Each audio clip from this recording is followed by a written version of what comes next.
Welcome back to art class. Today we're going to be working on a very basic, very basic type of printing. It's actually called a rubbing, and you may have done a rubbing before, and so some of this may not be new, but it may be new to others. What we're going to do is we're going to use a rubbing technique to create an interesting design that actually is kind of a radial balanced design. Since you guys already know what radial balance, I won't really have to cover that. You will need a white piece of paper. You'll need a pencil with an eraser. You're going to want a black crayon. You're going to want either a quarter or I have a rounded object that has kind of a sharpish corner to it.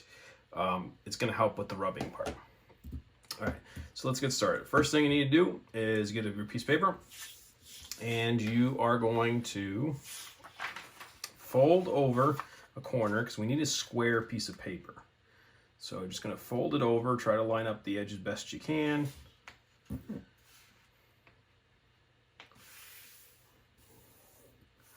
Like so.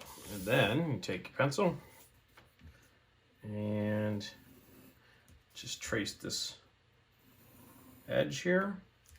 And I guess you will need a pair of pencil. I mean, you could tear it, but I don't really recommend that.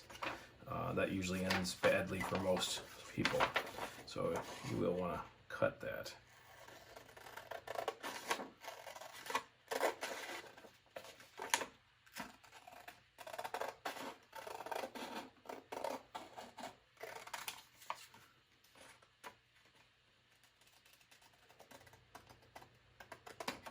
There we go. Okay, so now I have my square piece of paper.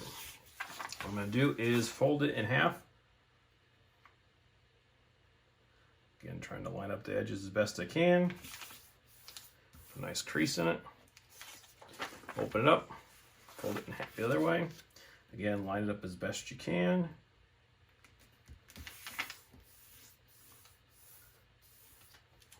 Okay. Now, you're going to create a simple non-objective design. A non-objective means it's just purely line shapes. We don't have to worry about color right now, just lines and shapes. You're not trying to draw a dog or a house or anything like that. So you don't have to make this overly complicated. And remember, this is going to be done in crayon later in a second, so don't go too small with your detail.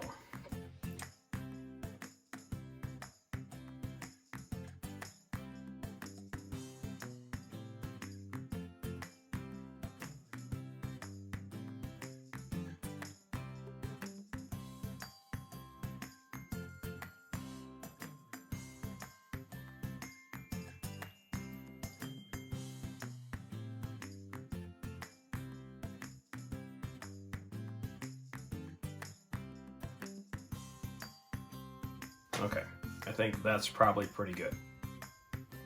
Next, I'm going to go in with my crayon, my black crayon, and as neatly as I can, I'm going to outline this. This has to be done with crayon. Marker's not going to work. Colored pencils probably not going to work. Crayon is your best bet for this. And you're going to want to do it nice and dark. So take your time, make sure you stay on the line, and make sure you make it nice and dark.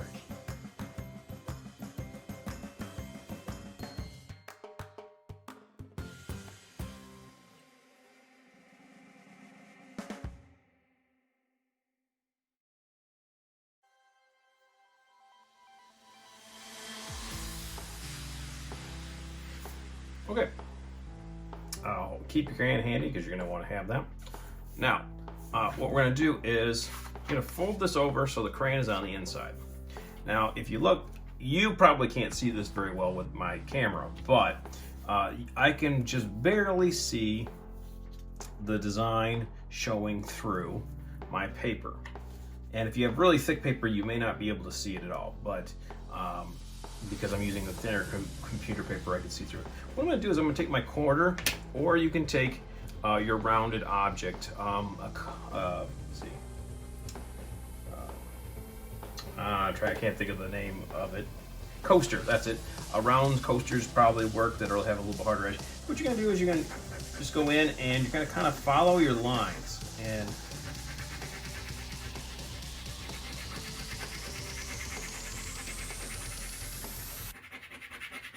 rub on the back. We're not trying to rip the paper, so be careful if you go too hard. If you do rip your paper, you may want to think about redoing it because there's going to be several times you have to do a rubbing. So just don't go so hard that you rip everything.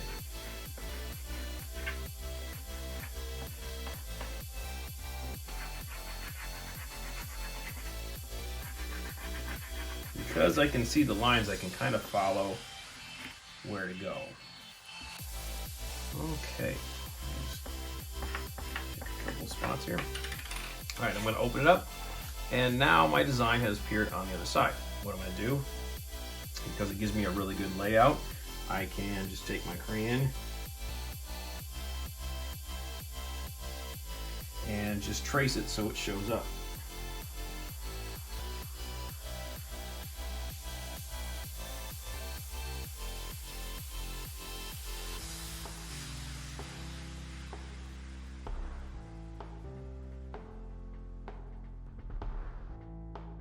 Now I have half of this done. They're a reflection of each other. What I'm going to do is I am going to fold this over again, and I'm going to make sure that the crayon part is on top there, and I'm going to use my coin again to carefully rub the whole thing this time, not just the one corner. That way it'll transfer both sides.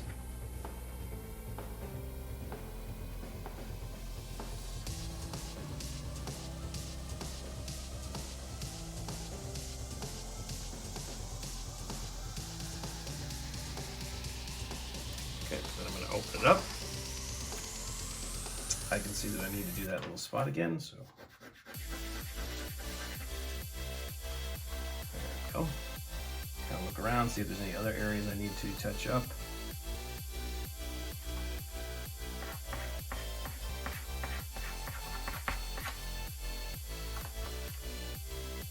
Okay, it looks pretty good. Then I can just go in and clean up my lines with the crayon.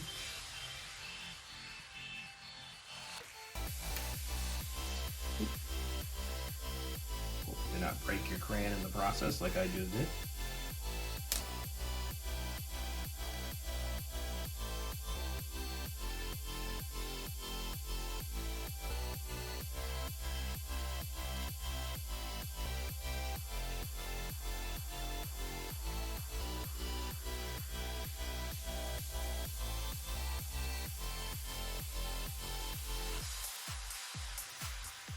Okay. Now, once you're finished, just double check, make sure, like, little edges that need to go to the edge or things like that, you just clean that up. If you have any pencil lines that are left over from the original drawing, you get in there and erase those up. And this is where we need to be for this week. Next week, we will finish this up. So this is a 2-week project. What I need you to do is take a picture of it, upload it to a Google Classroom, and I will see you next week.